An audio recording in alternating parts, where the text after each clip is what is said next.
শেখ হাসিনা সরকার পতনের পর অন্তর্বর্তীকালীন সরকার গঠনের ৮ দিনের মাথায় এসেছে বড় ধরনের পরিবর্তন। গুরুত্বপূর্ণ মন্ত্রণালয় স্বরাষ্ট্র উপদেষ্টার পদ থেকে সরিয়ে দেওয়া হয়েছে অবসরপ্রাপ্ত ব্রিগেডিয়ার জেনারেল এম সাখাওয়াত হোসেনকে, এমনকি পদত্যাগও করতে চেয়েছেন তিনি। শুক্রবার নতুন ৪ উপদেষ্টা শপথ গ্রহণের পর দপ্তর বন্টন হলে সাখাওয়াত হোসেনকে বস্ত্র ও পাট মন্ত্রণালয়ের দায়িত্ব দেওয়া হয়, আর স্বরাষ্ট্র উপদেষ্টার দায়িত্ব দেওয়া হয় অবসরপ্রাপ্ত লেফটেন্যান্ট জেনারেল জাহাঙ্গীর আলম চৌধুরীকে।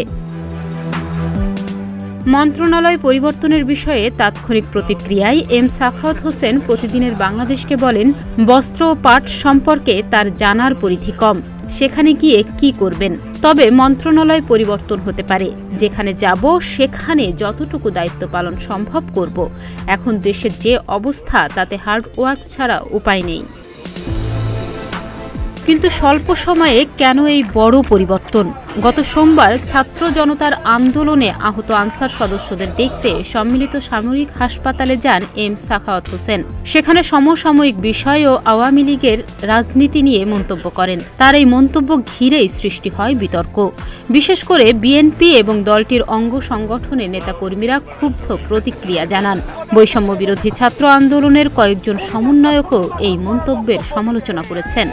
যারা স্বৈরাচারকে পুনর্বাসন করতে চায়, যারা খুনি হাসিনাকে পুনর্বাসনের মতো বক্তব্য দিতে চায়, আমরা ছাত্র জনতা যেভাবে তাদেরকে উপদেষ্টা বানিয়েছি, ঠিক একইভাবে গদি থেকে ছুড়ে নামাতে আমরা দ্বিধা করব না।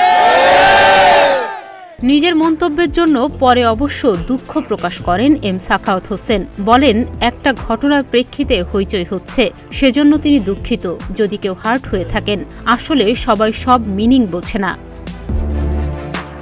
ব্রিগেডিয়ার সাখাওয়াতকে সরিয়ে দেওয়ার মধ্য দিয়ে অন্তর্বর্তীকালীন সরকারের টানাপোড়েন স্পষ্ট হয়ে উঠেছে। সরকারের এই সিদ্ধান্ত নিয়ে চলছে জোর সমালোচনা। তাৎক্ষণিক প্রতিক্রিয়ায় ফেসবুকে একজন লিখেছেন, এম সাখাওয়াতকে স্বরাষ্ট্র উপদেষ্টার পদ থেকে সরিয়ে বস্ত্র পাট মন্ত্রণালয়ে নিয়ে আসা হয়েছে। ঠিক কী কারণে সরানো হয়েছে তা আমরা জানি না, আলাপ জারি থাকুক। অন্যজন লিখেছেন, অবসরপ্রাপ্ত brigadier general M Sakhawat Hossain গোমর ফাঁস করে দেওয়াতে ওনাকে আজ তড়িঘড়ি করে স্বরাষ্ট্র মন্ত্রণালয় থেকে সরিয়ে দেওয়া হয়েছে। আর একজন লেখেন, অবসরপ্রাপ্ত brigadier general M Sakhawat Hossain একজন নিরাপত্তা বিশেষজ্ঞ। তাকে সেখান থেকে সরিয়ে দেয়া কোনো যৌক্তিক সিদ্ধান্ত না। তিনি অল্প দিনেই পুলিশকে কাজে ফেরাতে সক্ষম হয়েছেন, সময় দেওয়া উচিত ছিল। ডেস্ক রিপোর্ট, প্রতিদিনের বাংলাদেশ।